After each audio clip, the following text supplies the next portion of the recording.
All right, guys. So we're going to talk a little bit about the 5.7 and how it's continuously overlooked by people that are looking into Hemis. And that's a huge mistake, in my opinion. Now, I think a lot of us are in similar boats. We all were looking into the 392, and for one reason or another, we ended up in the RTs. But the bottom line is for the most part, all of us love our RTs. And sometimes what you think you want and what you actually need are completely different.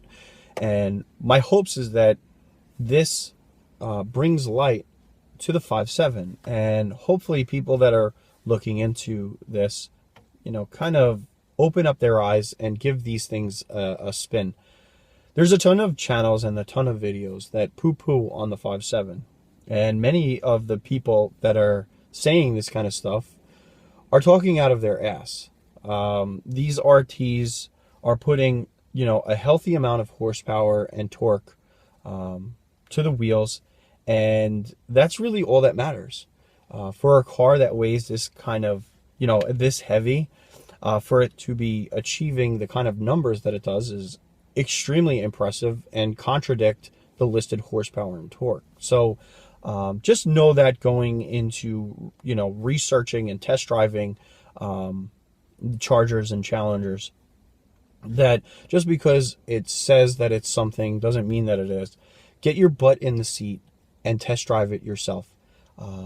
I made the mistake of listening to a lot of these, banana hammocks online about the 345, and I wasted months and months by listening to them. I was set out for a Charger after, figuring out that I wanted a Charger, and I had the mindset of 392 or bust. And it was because so many people dogged the 5.7. And, I spent so long looking for a car that I thought I wanted. And then I test drove this RT, and it was perfect.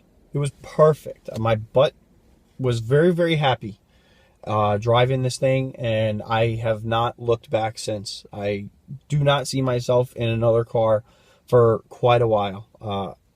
And really, I don't want anyone that's looking into a 392 to stop looking for a 392. Keep on looking, keep doing it, but just know that, the 345 is, you shouldn't sleep on the 345, basically. If you see one on the lot, give it a test spin. See what you think, because when you start thinking about pricing and costs of ownership and everything like that, these 345s are a shit ton of fun.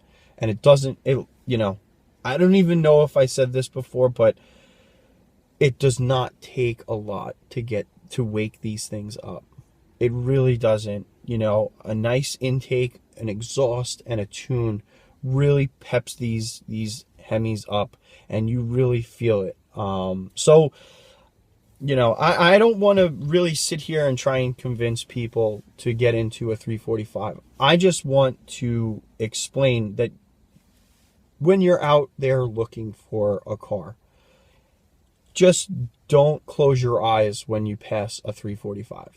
Get your butt in the seat, give it a test spin, because it took me a while to come to the realization that I should take it for a spin. And, a lot of people, what they do is they take another person's word for it. And I hate to say it, but a lot of people talk out of their butts and they don't know what the hell they're talking about.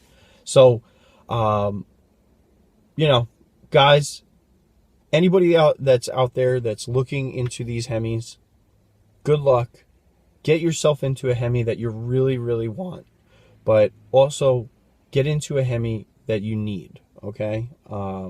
And don't sleep on these 345s. They're a ton of fun.